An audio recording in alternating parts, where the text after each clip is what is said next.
There's one practice technique which is pretty much guaranteed to improve your progress as a musician, but despite that, I absolutely hate doing it. It's recording yourself. So let's check out some recordings that I made this last week to see how recording yourself can help make sure you're practicing the right things, practicing the right way, help you get over any performance anxiety, and also just improve your general attitude and how you see yourself as a musician. And if you stick about to the end, I'll show off some footage of my pretty awful playing from about 10 years ago. The things I do to stay relevant on YouTube. Now, the first benefit of recording your playing is it can give us very specific, clear ideas on what to practice. Here's a video I took a few days ago of me playing over There Is No Greater Love. Now, I wasn't trying to do anything specific here, I was just playing and seeing what happened. But let's have a listen and see how I can use this to get my own practice ideas.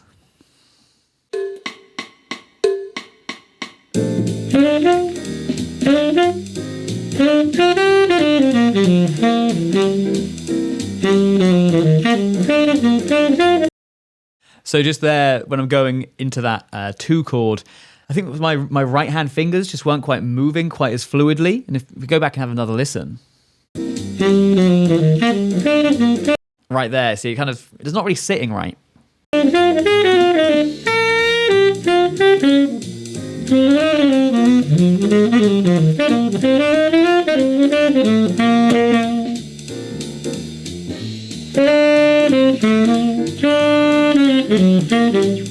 And that melodic line doesn't really feel anywhere near as harmonically stable and solid as what I've been playing so far. And it kind of feels like I'm less comfortable on those minor 2/5s than I thought I was.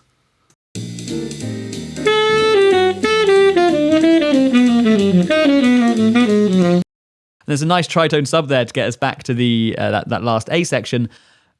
But again, it's when I get out of the minor 2/5s that nice idea is starting to come in, and that once again I'm feeling a lot more comfortable out of the minor 2/5s than I am actually on them.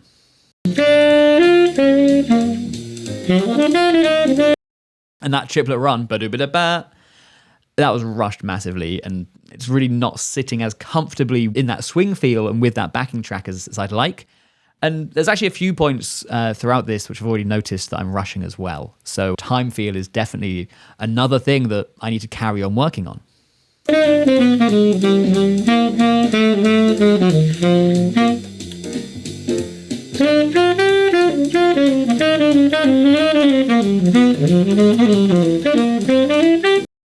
And that line, I'm pretty certain I played the exact same thing in the first chorus.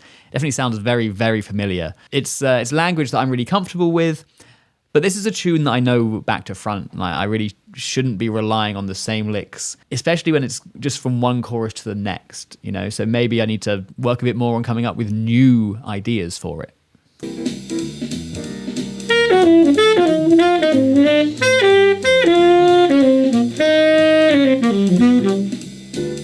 Rushing again there.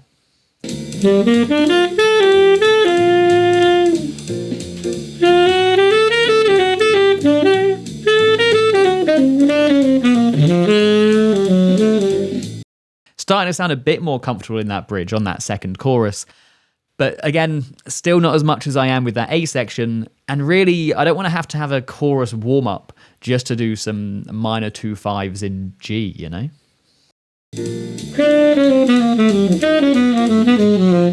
Once again, repeated lick from the first chorus.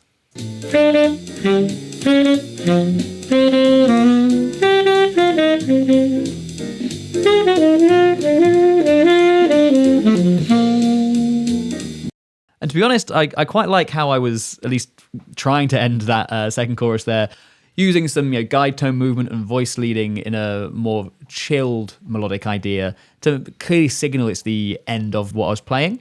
But again, I think I wasn't quite sitting as comfortably with the time, and I'm not sure how successful that idea was compared to what I could have done. So maybe as well as the time feel, getting more comfortable on minor 2/5s, stopping relying quite so much on all my stock licks. A fourth thing to add in is working specifically on voice leading in more melodic, slower ideas to get more comfortable with that as well. But you can see that I'm getting very specific, targeted ideas that relate directly to my own playing and my own values, rather than getting overwhelmed by the hundreds of different concepts that I hear other people talk about. I mean, there's no point me working on Coltrane changes when those minor 2/5s still need a bit of work. And really, I think this is the reason why so many of us don't like listening back to our own playing. It shows all of our flaws clearly and unapologetically, even if in the moment it might have felt like you absolutely nailed it. But that is the reason why this is so useful. Especially if, like me, you've had a few weeks off playing and you're coming back a little bit unsure on what to work on. It gives us very specific ideas, and also it really helps us to prioritize them. And recording yourself also lets you evaluate your practice and see if all that work you're putting in is actually paying off. If there's a specific piece or transcription or improvisation technique that you're working on, record yourself doing it and see how it sounds. You'll probably notice quite a lot more than you did when you were actually playing. Here's a recording of me playing along to Lester Young's solo on Lady Be Good. Now, I remember when I did this recording, I felt like I'd pretty much nailed it, but let's see.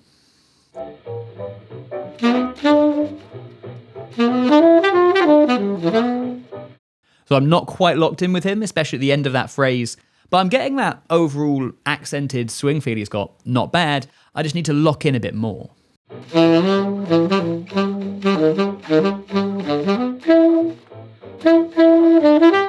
And on some of those longer notes, he kind of does a bit of old school vibrato, which I'm not quite doing as well, so another thing to work on.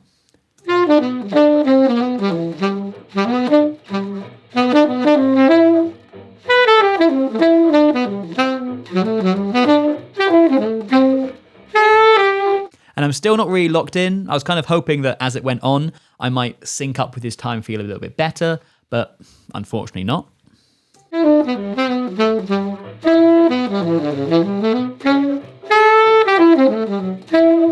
And on that last little rundown, he does a bend at the top,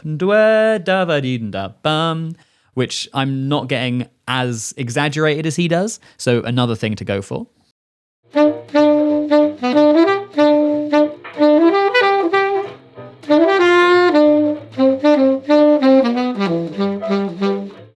And on that last little bit, I'm getting it not too badly, but there's a little rest like halfway through the phrase, and I'm not coming off the previous note at the exact same time he does. If I just go back a little bit. Can you hear that?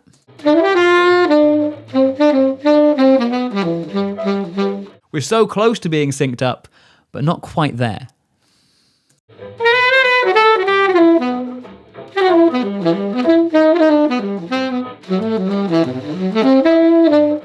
And in this bit, which admittedly is a part that I find a bit harder in the transcription, but that's no excuse for how much I'm rushing ahead. Like, I'm really pushing that beat, and it starts to lose a lot of that relaxed feel that he has because of that.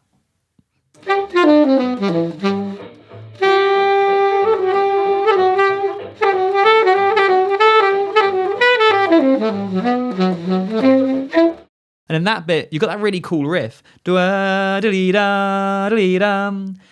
does it in a really accented way. And I'm kind of getting there in my playing, but it's not quite as spiky and rhythmic and doesn't have as much momentum because of it.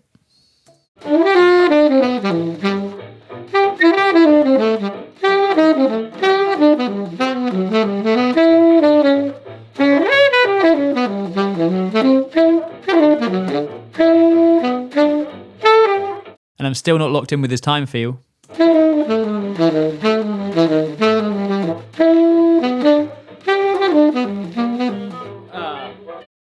And obviously that last bit, I just absolutely mess up.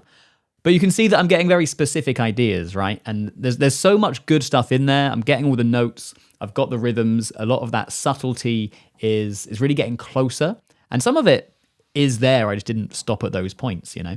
It's just really getting those last little bits to take it from me playing the same stuff as him to me sounding exactly like him while I do that transcription.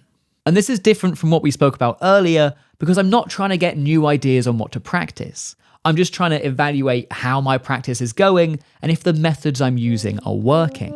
If you keep struggling with something over the course of a few weeks and it's not really getting any better, well, it's basically telling you that you need to change how you're practicing it.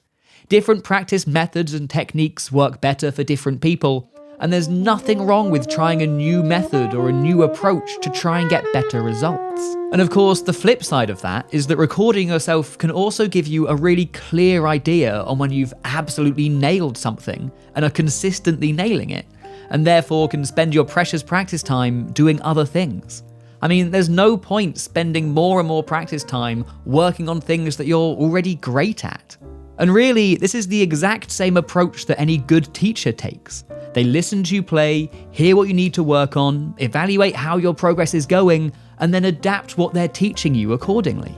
But as well as helping us to work out what to practice or how to practice, recording ourselves can also let us work on one of the most important skills a musician can have: the ability to overcome any nerves or performance anxiety. Does this sound familiar? You're in the practice room and everything's sounding amazing. All the things you've been working on recently are just flowing out of you, no problem at all. Then you get on stage and it sounds like you haven't played in 6 months. I mean, we've all been there, and it's basically just caused by nerves or performance anxiety. We're not as relaxed as we were when we were in the practice room. And a similar thing happens to most of us when we press record. We tense up, and all those things we've been working on just go out the window. I mean, you should see how many takes I go through to get good demos in these videos. So by getting more used to recording yourself, you get more used to performing, and you'll find it easier to stay relaxed on the bandstand and play your absolute best. And the last reason why recording yourself is so good is that if you do it regularly over a long period of time, it can really help how you see yourself as a musician. Because we hear ourselves play every time we practice, it's really easy for us to kind of not notice all the progress we've made and to see ourselves as a little bit rubbish. If you ask any of my friends, they'll all tell you that I often think I'm the worst musician in the room, even when I'm just teaching a class full of 8-year-olds. But by recording yourself, be that performances or just your practice, and then keeping hold of those recordings, it's really easy to listen back to where you were a year or two ago. And when you do that, it's so easy to hear the progress you've made. And that'll not only improve your confidence, it'll also improve your motivation. But I did promise that if you got this far in the video, I would show you some old footage of me playing about 10 or so years ago. Now, I just stumbled across this when I was clearing out an old hard drive, and I haven't actually checked it out properly yet. I've got no doubt it's going to make me squirm a lot, but hopefully it'll really show what I mean about it being really easy to see your progress when you listen to old recordings. Here goes.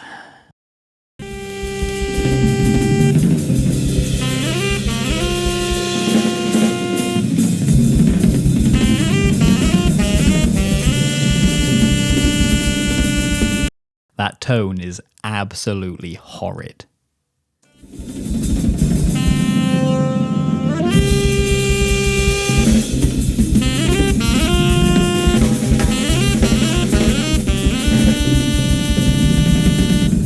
I'm not sure if there's meant to be any sense of pulse there, or if it's like meant to be that free. I'm pretty certain I'm just playing out of time.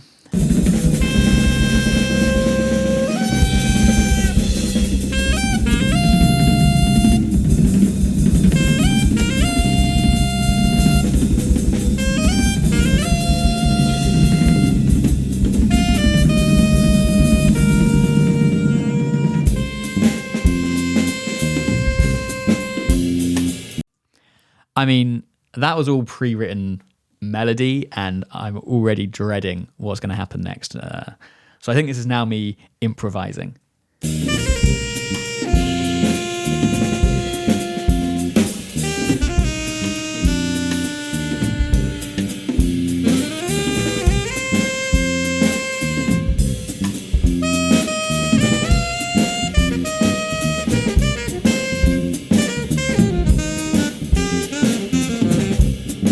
Someone just learnt their scale and is having a great time with it.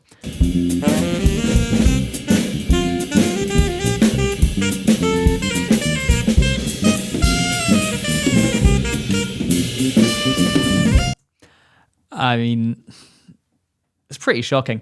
So like none of my ideas are connected. I'm just playing short little basic melodies with bad intonation and terrible tone. But yeah, that's quite chill. I'm pretty certain it's going to get more manic, if I remember correctly, from all those years ago.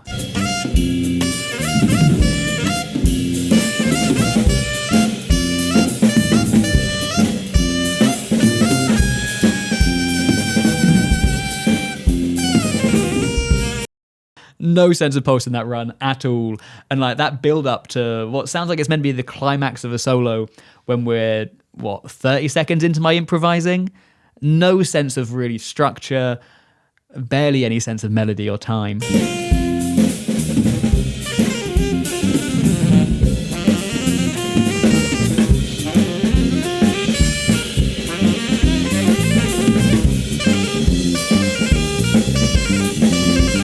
I'm not sure what I'm doing. I mean, this guy in the side is clearly loving the vibe, but I don't know what the hell is going on.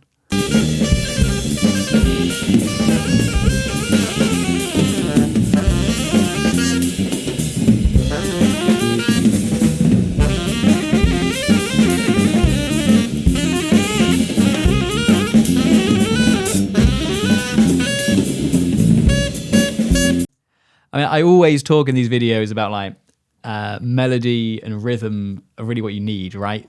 Keep your harmony simple, keep your ideas simple, but just play nice melodies with a good sense of pulse.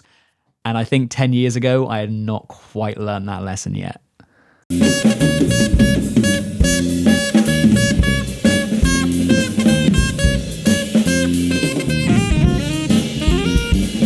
I'm just playing random notes.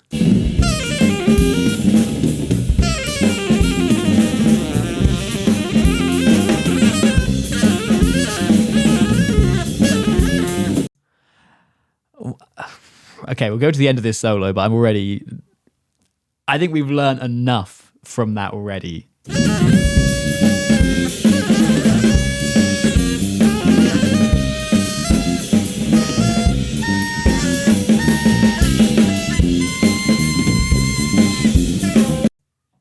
Yeah, play an altissimo A, because that'll make everything better. Play a stupid high note to climax this solo, which has had no real structure other than wiggle your fingers fast.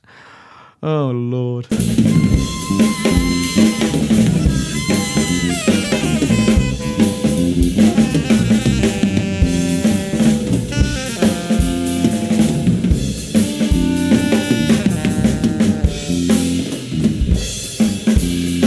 I mean, at least I finally stopped. And at least the ending had a bit of a scaled down, right, getting quieter in terms of dynamics and also a bit lower to signal the end of a solo. So I guess there was like almost some structure. But I think it's quite clear from watching that and comparing it to the videos we heard earlier that there definitely has been some progress in my playing, which is great. And it does show, hopefully very clearly, how keeping hold of these recordings and going back to them can really make it clear that progress you've made. Super clear to me that a load of the things that I now value, I didn't value then. And there's been definitely huge amounts of progress, right? And really, that's the main goal. And that's why it's so good to keep hold of these things and to record your practice and your playing to help you keep sight of that, to help you realize I'm putting all this work and it is paying off and I am so much better than I was. So next time you play, try recording yourself, listening back, and using that to inform what you work on. Let me know down in the comments how you get on with this. And if you want to carry on putting off your practice, check out this video next.